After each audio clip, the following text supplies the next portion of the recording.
Deus fala que Deus procura na terra os que adoram a Deus em espírito, em verdade. Eu creio que aqui estão o povo que adora a Deus com todo o seu coração, e isso é maravilhoso.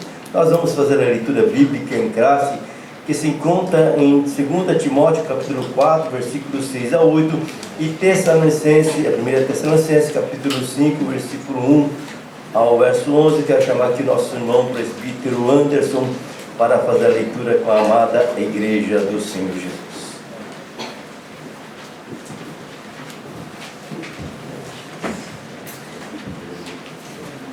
Senhor, irmãos, amém.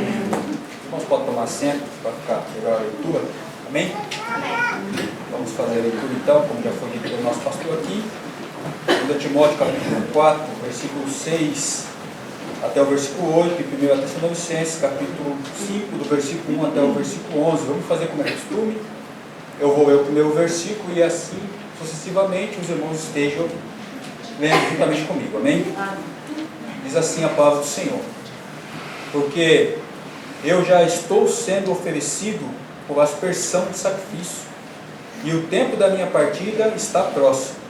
Combati o bom combate, acabei a carreira, guardei a fé.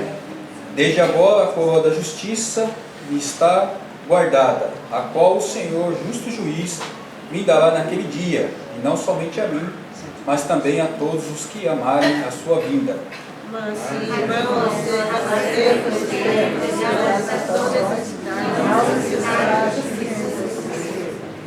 porque vós mesmos sabeis muito bem que o dia do Senhor virá como ladrão de noite. pois que quando vier a paz e a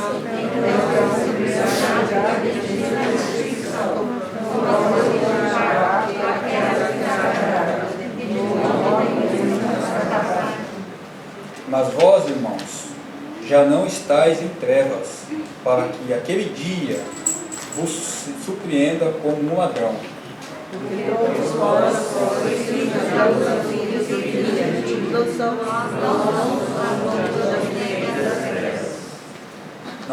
Não durmamos, pois, como os demais, mas vigiemos e sejamos sóbrios. porque os que dormem de noite, e os que se vieram de noite. Mas nós que somos do dia, sejamos sóbrios, vestindo-nos da couraça da fé e do amor, e tendo por capacete a esperança da salvação. Porque Deus nos deixou para Ele, nós da salvação, nosso Senhor Jesus Cristo. Que morreu por nós, para que, quer vigiamos, quer durmamos, vivamos juntamente com Ele. Exortai-nos uns aos outros, imitai uns aos outros, como vocês. Amém? Até aqui a leitura.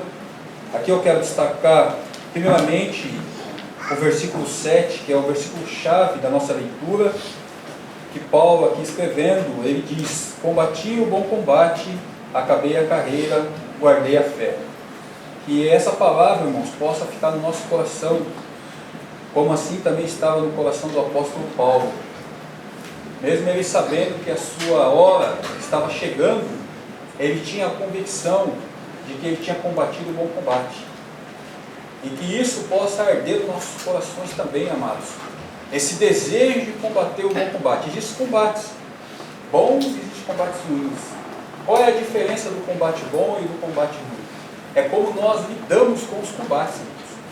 Se nós já entramos num combate com a expectativa de derrota, esse combate não vai ser bom.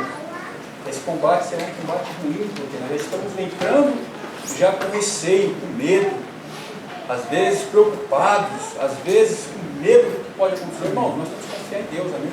E o tema da lição é essa, a gloriosa esperança do apóstolo e a nossa também, amados.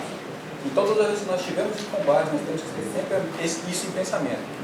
Eu vou combater o combate e eu sei que esse combate é bom, amém? Eu voltaria a São Pastor, agradeço a oportunidade, em nome de Jesus, amém. Aleluia. Possamos, amados irmãos, combater o bom combate. O textuário, vamos ler o textuário. Mas nós que somos do dia, sejamos sóbrios, vestindo da couraça da fé e do amor, e tendo por capacete a esperança da salvação. Mais uma vez, mas nós, Um dia sejamos nós, vestidos da coraça, da fé e do amor, tendo capacete de esperança da salvação. aleluia. E a verdade prática diz: a esperança gloriosa da volta de Jesus traz sobriedade para nossas vidas e disposição para exercer a fé, o amor e a esperança. Que isso seja realidade no nosso dia a dia. Vamos colocar de pé, vamos orar para o nosso pastor, que estará ministrando a santa e poderosa palavra de Deus nesta noite.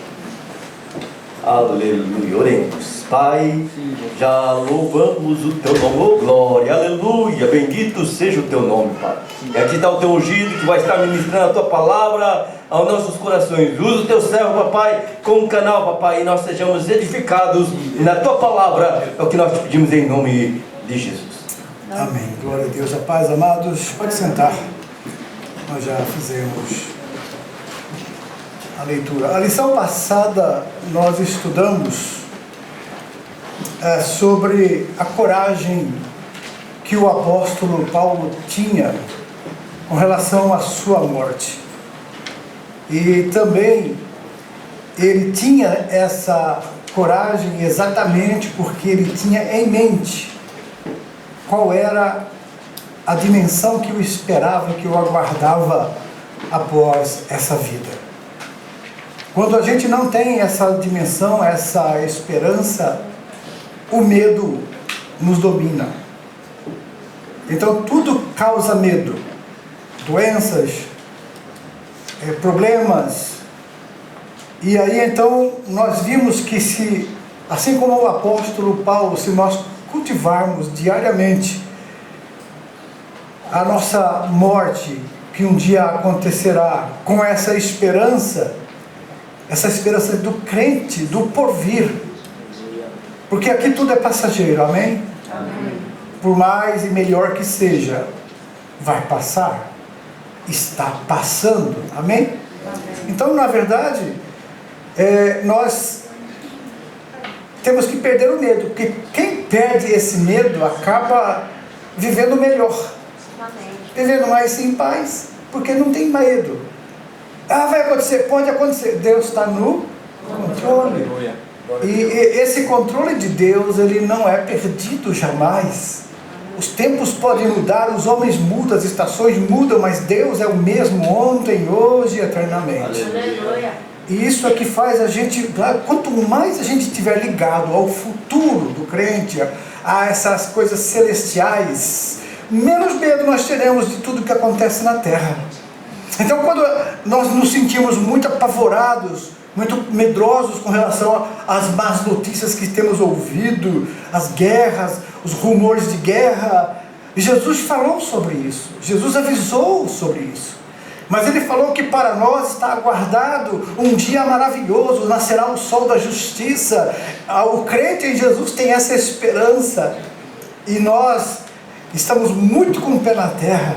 Mas a Bíblia diz que os crentes devem estar assentados aonde? Lugares celestiais. Então tem que tirar o pé da terra. As pessoas falam assim: não, você tem que ter o pé no chão, né? Aqui, para o crente não, tira o pé do chão, põe nas nuvens, viva essa vida em confiança no Senhor. Que coisa maravilhosa é a gente estar aguardando não o que virá depois daqui, mas o que virá após tudo isso aqui. Amém? Então, na verdade é tempo de nós, como crentes em Jesus, nos aprofundarmos mais nessa esperança que nos dá segurança e traz essa paz gloriosa. Então, Jesus mesmo falou enquanto estava aqui: o meu reino não é desse mundo. Ele reina em nossos corações. Aleluia. E brevemente nós estaremos vendo esse lugar celeste, essa esperança que não pode falhar. Cristo em vós, esperança da glória. Então, por isso o apóstolo Paulo, ele tinha essa gloriosa esperança que também deve fazer parte da nossa vida. na introdução, fala que a última lição do trimestre nos mostra que não podemos perder a esperança do céu em meio ao sofrimento, tribulações nessa terra. Essa esperança é a fonte da força dos fiéis que se apegam no que Deus realizou em Cristo Jesus. É a garantia dessa esperança, é o fato de que o Espírito Santo nos fortalece. Os irmãos podem ver que todas as pessoas que põem a sua confiança em bens materiais, em coisas deste mundo, em segurança deste mundo, estão decepcionados, aflitos, apavorados e desorientados. Por quê? Porque tudo está falhando. Os governos estão falhando. A economia no mundo está falhando. A medicina e a ciência está falhando. Então, quando nós temos a esperança nessas coisas, e como se ouve muito dizer hoje, é ciência, é ciência. Qual ciência? Que ciência é essa? Que uma hora fala uma coisa, outra hora fala outra. Mas a palavra de Deus é a mesma, hoje, sempre, eternamente. Então, por isso, o crente vive pela palavra e da palavra.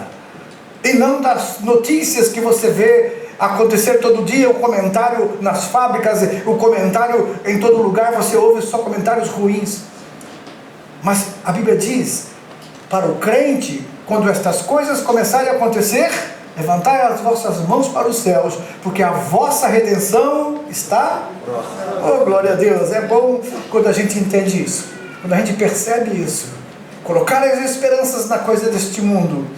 Agora, nós não vamos desistir deste mundo ainda. Não, nós estamos aqui. E estamos aqui por um propósito. E o propósito de Deus na nossa vida, ela é infalível quando nós confiamos nele e deixamos ele dominar nossa vida, dominar nosso dia a dia e o nosso futuro. O Senhor sabe, o Senhor conhece a nossa necessidade para o qual ele nos criou o propósito. Assim como o apóstolo Paulo, nós estudamos a vida dele nesta lição, vimos que ele era um escolhido do Senhor, mas de repente, num dado momento de sua vida, ele estava fora do propósito de Deus. Mas tudo permitido por Deus, para que o propósito dele se realizasse. Quando ele entendesse, naquele encontro que ele teve com Jesus, na estrada de Damasco, Paulo entendeu o propósito de Deus para a vida dele, e nunca mais ele desistiu, porque essa gloriosa esperança, ela também tem que estar no nosso coração. Porque senão nós falhamos, nós nos decepcionamos também, até com nós mesmos. Quantas vezes eu já me decepcionei comigo mesmo? Uma decepção que a pior que tem é conosco mesmo. A decepção com os outros, se você supera, mas é com você mesmo, é difícil. E é por isso que muitos entram em depressão. É por isso que muitos entram em problemas, sabe por quê? Exatamente porque ficam pensando demais no que eu posso, no que eu devo, no que eu consigo. E a gente não consegue, não pode nada sem Jesus. O Espírito Santo é que tem que ter o controle da nossa vida. E o fruto dele em nós é que nos traz essa gloriosa esperança. Aleluia! A garantia dessa esperança é que o Espírito Santo, tendo a oportunidade, ele fortalece você, fortalece a mim. Aleluia! Ele nos renova, ele confirma em nós essa herança eterna, aleluia, do nosso Deus. Ele prometeu, Jesus falou, vocês serão igual a mim, terão um corpo que eu tenho. Ele falou isso, e ele vai cumprir, porque ele está voltando para nos levar embora. Mas por enquanto ainda estamos aqui, então não podemos ficar caminhando no mundo, mas olhando para os céus, olhando para a esperança gloriosa. É interessante que a esperança do apóstolo Paulo seja também a nossa esperança. E também aqui fala sobre a consciência de Paulo diante da morte, no texto primeiro aqui. Uma morte como oferta de sacrifício. Lá em 2 Timóteo 4:6, Paulo, ele falou, ele já estava agora entendendo o tempo da sua partida. E ele agora, percebendo que estava próximo esse tempo, ele via o seu martírio iminente como uma oferta de louvor a Deus. Um sacrifício que iria ser feito através do seu próprio corpo, como agradecimento a Deus. Nunca para merecer ou para ser salvo, mas sim como uma oferta voluntária, agradável a Deus. Porque Ele muitas vezes falou para mim, sabe gente, o viver é Cristo, mas o morrer é ganho. Eu gostaria muito, sabe de uma coisa? Ele falou, eu gostaria mesmo de estar lá. Mas enquanto Ele tem alguma coisa para mim aqui, eu estarei com vocês. E é isso que Deus quer de cada um de nós. Essa esperança gloriosa. Sabe que isso acontece quando acontece isso com você e comigo? Você vai dormir e acordar com um coração tranquilo e falando só no Senhor. Eu tenho aprendido a fazer isso cada dia. Acordar falando em Jesus e dormir falando com Ele. E aí você vai poder dizer como salmista, eu deitei, dormi e acordei, porque o Senhor me sustentou. Glória a Deus. É Ele que nos sustenta, amados. Aleluia. E parecia que esse martírio dele era como uma oferta num sacrifício nesse altar, né? Essa consciência clara de que ele tinha de padecer pelo nome de Jesus é que dava a Paulo essa segurança. Ele não tinha medo, não era frustrado. E todas as perseguições, as cartas mais gostosas, mais animadoras que Paulo escreveu foi na prisão. As cartas que mais incentivou os crentes a continuarem, a não desistirem, foram na prisão. Exatamente no lugar onde todo mundo imagina que ali acabou. Mas quanto mais o inimigo infligia nele sofrimento, mais ele glorificava a Deus, mais ele exaltava o Senhor. Ele chegou a dizer, não tenho a minha vida como preciosa, contanto que eu cumpra aquilo que Deus colocou em mim fazer. Olha só. Então o prazer dele era servir ao Senhor, era fazer a sua vontade, era fazer a sua obra. Irmãos, que bom que seria que cada um de nós pensasse nisso. O meu viver é Cristo. Eu quero fazer a sua vontade, eu quero agradar ao meu Senhor que me salvou, porque lá na glória, acabou o trabalho, o descanso será eterno, estarei com Ele para sempre, louvando, glorificando. Isso não significa que não vamos fazer nada não, vamos fazer coisas assim, não sabemos o que, mas vamos fazer. Mas nunca cansaço, nunca desanimados, nunca triste, porque todas essas coisas, tristeza, choro, dor, lágrimas, saudades, acabou. Aleluia. Será só gozo, paz e alegria no Espírito Santo. Aleluia, glória a Deus. Então é preciso ter essa consciência, amados, que se não encontrarmos o Senhor por meio do arrebatamento da igreja, que vai acontecer como Paulo esperava. Paulo, quando escreveu, ele cria que podia acontecer nos dias dele. Ele diz, nós os que estivermos vivos, né? Ele falou isso, nós que estivermos vivos, seremos arrebatados.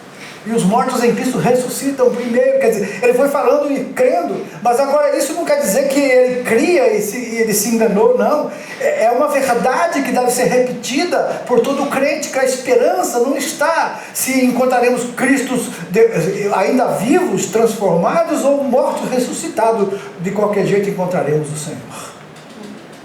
Essa é a grande esperança. Aleluia. Então, na verdade, combati o bom combate. No subtópico 2 aí ele fala sobre o bom combate. E é bom para nós meditarmos nisso, que a lição nos leva a pensar, será que eu tenho combatido o bom combate? Que o combate, a sua vida, a minha vida, a nossa vida, até de crianças. Às vezes a gente conversa com crianças, a criança está com problemas. Tem problemas. Qual o problema? O meu problema é não ter problema às vezes. E a criança, por não ter problema, cria um problema para ela mesma, né? Às vezes você vê crianças insatisfeitas, inseguras, muitas vezes pelo ambiente, pela situação. Mas Paulo diz, agora o apóstolo faz uma análise, lá no 2 Timóteo capítulo 4, versículo 7, ele combateu o bom combate. Desde quando Paulo teve um encontro com Cristo, indo para Damasco, até o momento próximo da sua morte, irmãos, a vida dele foi um combate diário. E ele falava tanto do combate externo, quanto do combate dos seus próprios irmãos, conterrâneos, judeus, e também o combate interno que ele tinha. Tanto é que ele reclama com Deus sobre um espinho na carne, sobre o mensageiro de Satanás que o afligia de vez em quando, e ele pediu a Deus para que Deus tirasse isso dele, e Deus disse o quê? A minha graça te basta, porque o meu poder se aperfeiçoa na fraqueza. Oh glória! Você está fraco, irmão? Então, é aí que Deus começa a aperfeiçoar. Sabe por quê? Na fraqueza, a gente se rende a Deus. A gente não tem mais certeza do que eu posso, mas a gente só tem a certeza do que Deus pode. Aleluia, glória a Deus. E é por isso que Paulo disse, posso todas estas coisas, não falando dos sofrimentos que ele passou, dos problemas que ele enfrentou, ele disse, posso todas essas coisas naquele que me fortalece. Aleluia. Aleluia. Então, na verdade, é notória essa total entrega do apóstolo Paulo a muitas perseguições, muitas provações, injustiças, mas também plantou e confirmou igrejas.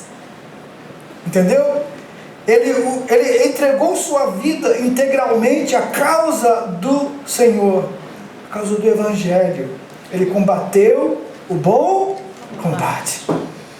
Lutar por uma profissão, lutar por uma posição, lutar por um diploma, isso é um combate. Mas o melhor combate que nós podemos combater na nossa vida é o combate pelo Evangelho. Porque é uma briga não somente da carne com a carne, mas é uma luta, uma batalha espiritual. E a Bíblia é bem clara quando diz a nossa luta não é contra carne e sangue, mas contra principados e potestades, até os maus pensamentos, até as nossas influência incerta do inimigo nas coisas que nos rodeiam. O inimigo está envolvido nisso, porque ele lança dúvidas, porque ele lança medo, e ele trabalha no medo. O medo é maligno. O medo, amados, é colocado em nós para sermos dominados. Pode ver que nos últimos anos, agora, há mais de 2 anos, o mundo está com medo. Por quê? Porque o maligno sabe que o medo traz obediência cega, sem raciocínio, sem meditação, sem entender direito. Então, de ver família contra família, pai contra mãe, filho contra pai, exatamente por causa de uma coisa que tem que ser feita, que é colocado como algo necessário, que não pode ser. Aí fica aquela briga entre irmãos. Famílias hoje estão separadas. Igrejas hoje estão o irmão brigando com o irmão por causa de você fez, você não fez, retomou, você não tomou, e aquela briga, e fica desconfiada, assim, não, e você vai me prejudicar, e em todo lugar você vê isso. Sabe por quê? Medo. E o inimigo se desdobra em a alegria disso, porque ele sabe que está sendo dominado a mente, e o anticristo, quando chegar à terra, vai ter esse povo esperando alguém que resolva e dê solução para esse caso, e ele vai conseguir, porque a Bíblia diz que ele dominará, ele reinará, e o mundo vai achar, até os judeus vão se enganar com ele, vão pensar que ele é o Messias. Mas nós sabemos que quando isso estiver acontecendo, nós não estaremos mais aqui. Glória a Deus por isso. Então, Paulo combateu o bom combate. A pergunta é: que tipo de combate estamos combatendo? O que mais toma a nossa atenção? Aquilo que mais busca e puxa os nossos objetivos ideais.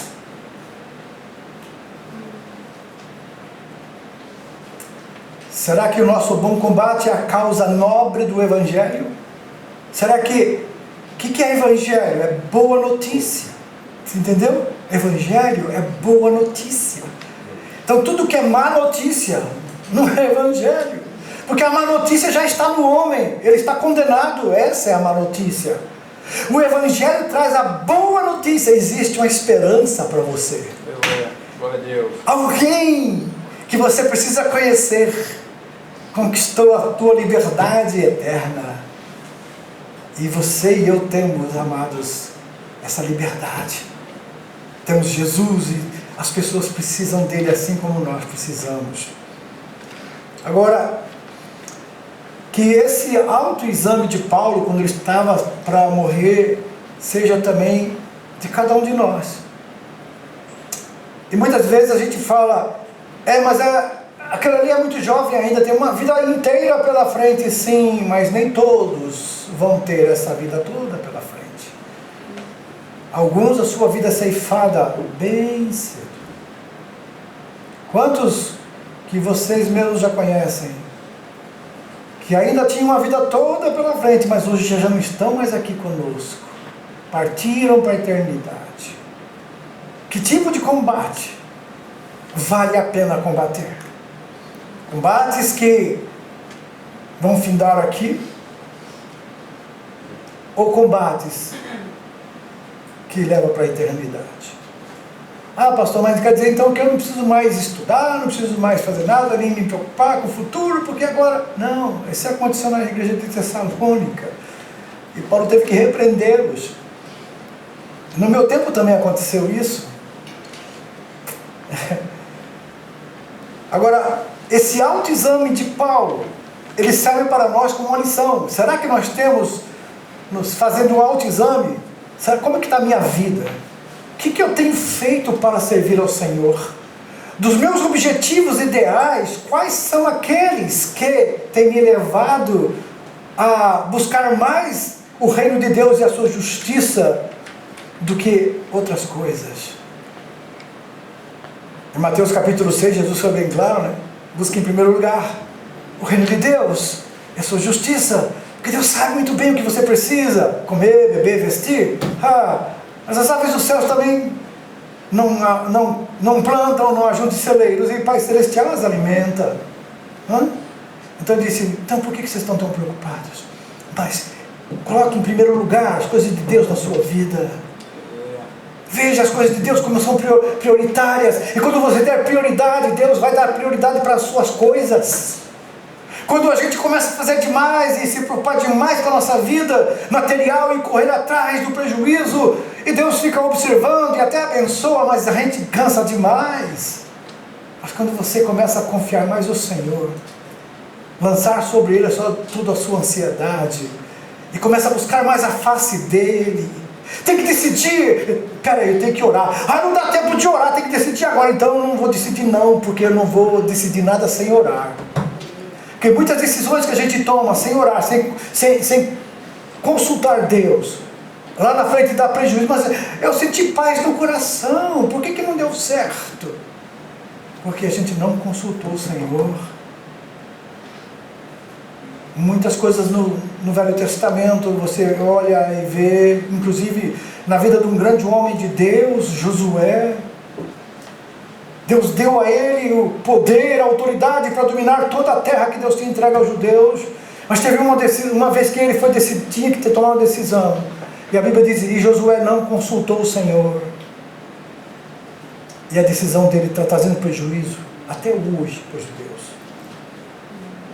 Então muitas vezes, amados, Deus está querendo nos chamar a essa atenção de: olha, você tem me consultado nas decisões que você tem tomado? Você tem perguntado para mim se isso é a minha vontade para a sua vida? Ou você tem decidido simplesmente e feito aquilo que você acha o melhor para você? Paulo, ele sempre fazia isso. E depois o terceiro subtópico fala sobre gratidão e esperança, lá em 2 Timóteo 4, 7 e 8. Além de combater o bom combate, o apóstolo acabou a carreira. Sabe, amados, acabar a carreira não significa que você vai ter que esperar ficar velho para acabar a carreira. Mas enquanto você estiver nesse mundo que Deus te permitir, que a sua carreira seja ela toda feita dia a dia naquilo que Deus quer de você. Não adianta querer adiantar o relógio de Deus, e nem atrasar, porque o relógio de Deus é perfeito. O relógio de Deus não é Cronos, o relógio de Deus é Kairos. Aleluia. É o tempo perfeito, o tempo certo, não atrasa, não adianta. Ok?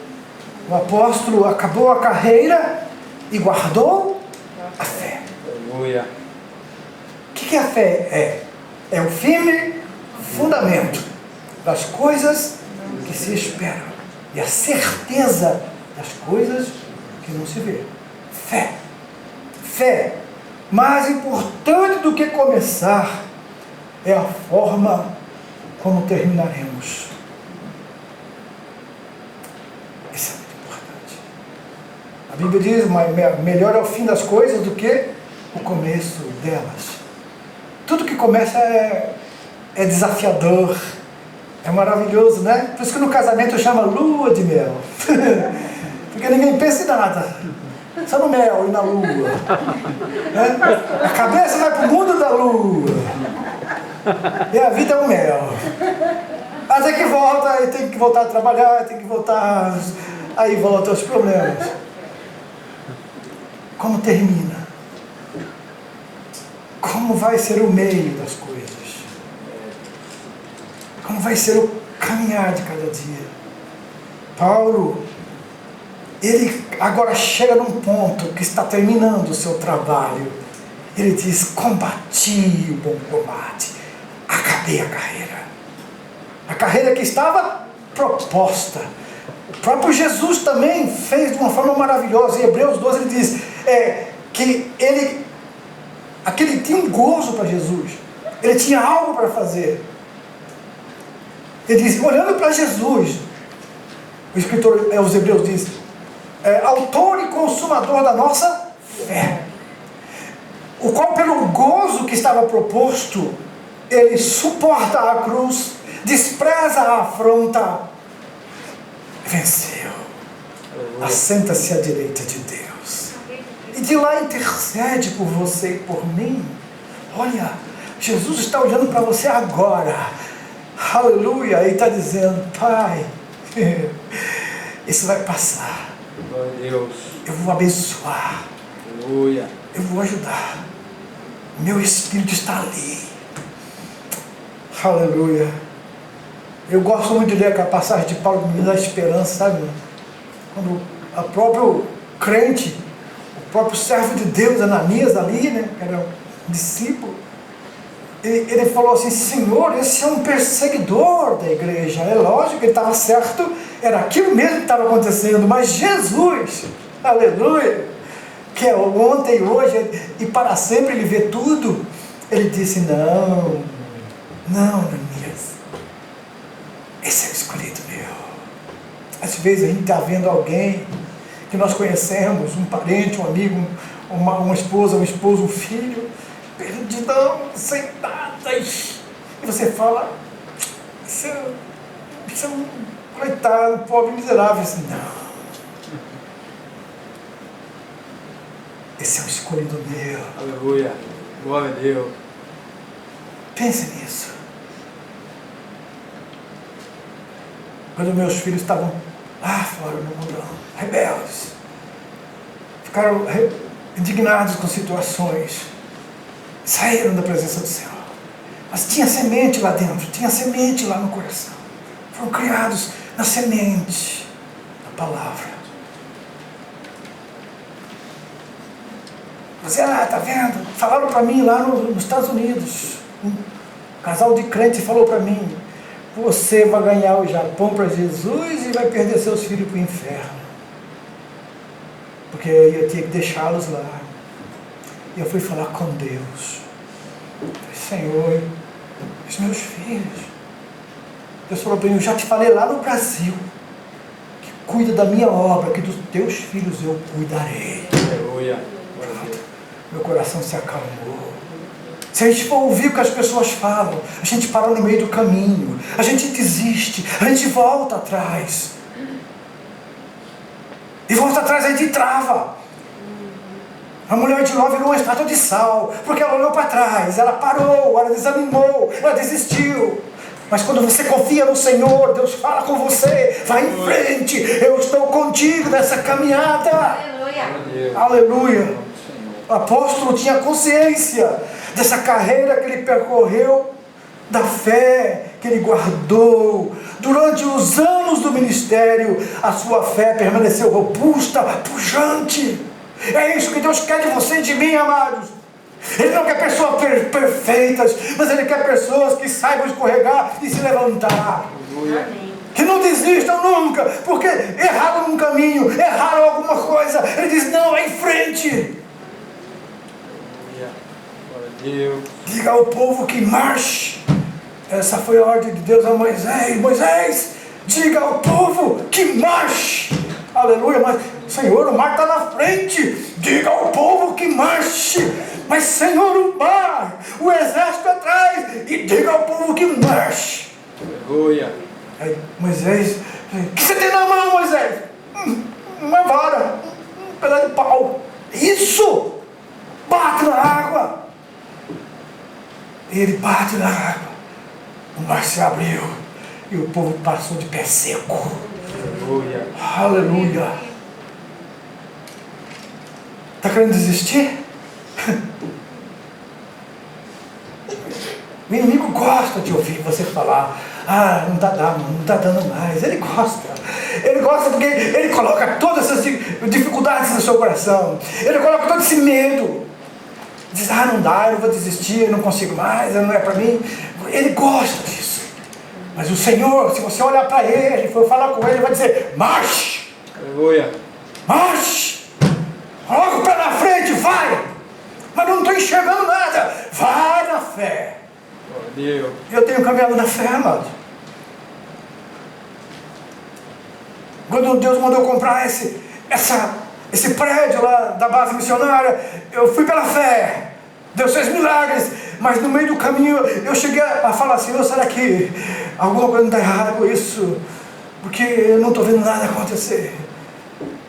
E o ano passado Deus começou a mostrar que está chegando o tempo da coisa funcionar, e da coisa chegar, Ele vai erguer aqueles que Ele tem chamado, Ele vai, aleluia, conclamar e chamar, e atuar. Ele vai dizer, você vai marchar, você vai fazer a minha vontade. Aleluia. Deus. Eu creio nisso, amado. Eu ainda vou ver, não somente ver os olhos da fé, mas ainda nós vamos ver Deus operando nesse lugar. Aleluia. Durante os anos de ministério, cada um de nós tem que seguir sem vacilar, olhando sempre para Jesus, nunca para as circunstâncias. Então, na verdade, quando Paulo começou e olhava para ele, para o Senhor, para o seu ministério, aquilo que Deus tinha colocado, e não olhava para a circunstância, ele permitiu que Paulo visse a circunstância com atitude serena. Quando nós compramos o prédio lá, foi em 2008, setembro de 2008. Em dezembro de 2008, o que aconteceu no mundo? Estourou a bolha, firmas faliram, bolsa caiu, fábricas fechando, desemprego em massa. Perguntaram para mim, e agora, pastor? Como é que você vai pagar? Eu falei assim, isso não é problema meu. Sabe quando você descansa no Senhor? Como você sabe que foi Deus que mandou, foi Deus que falou? A minha certeza era essa. Bom, se Deus mandou, Ele vai dar condições. Se Deus manda, se Deus dá, se Deus fala para você, jovens, não tema. Mas eu não tenho experiência, eu não consigo. É lógico que nós somos ensinados a isso, até para trabalhar. As fábricas colocam, queremos funcionário para tal hora com experiência. Você acaba a faculdade, acaba a escola, como é que você vai ter experiência se não começar? Deus, Ele chama os sem experiência, porque a experiência Ele vai dar no caminho. Assim como Ele fez com Abraão. Vai, Abraão, vai, para onde? Vai indo. Eu vou te ensinando o caminho. E quando Abraão estava pisando na terra lá, que ele nem sabia que era aquela, ele falou assim, ó, tá bom, sabe, Abraão, sabe, tá vendo onde você está pisando aí, ó, olha em volta. Então, tudo isso, a terra que pisar a planta do vosso pé, essa terra será vossa. O apóstolo Paulo, amados, ele conhecia essa história, ele conhecia esse Deus que ele servia, ele sabia a história de Abraão, que era seu pai, e ele falou, não, quando eu falo pai, não estou dizendo que o Abraão foi pai de Paulo, não, porque eles vão dizer, o pastor falou que Abraão, não, é pai porque vem dele, da descendência dele, ok? Então nós temos confiança e desejamos antes de deixar Paulo, ele tinha tanta confiança que ele falava assim, ó, temos essa confiança e desejamos antes deixar esse corpo para habitar com o Senhor.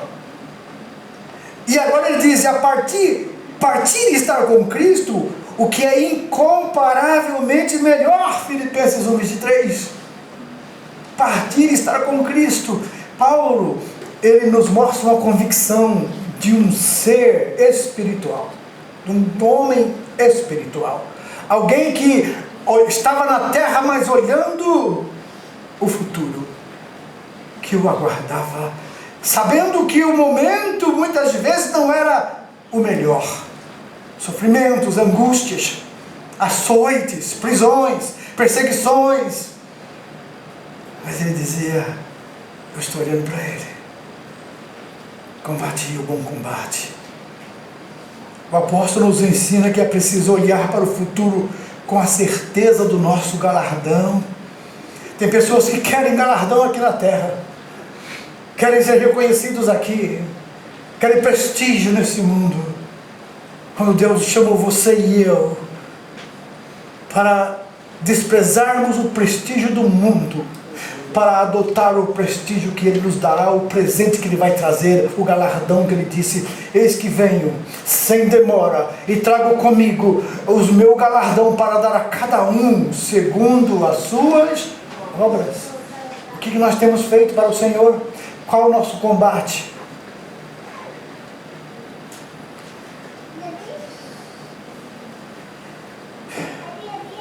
Enxergar pela fé que o nosso trabalho não é vão, Senhor.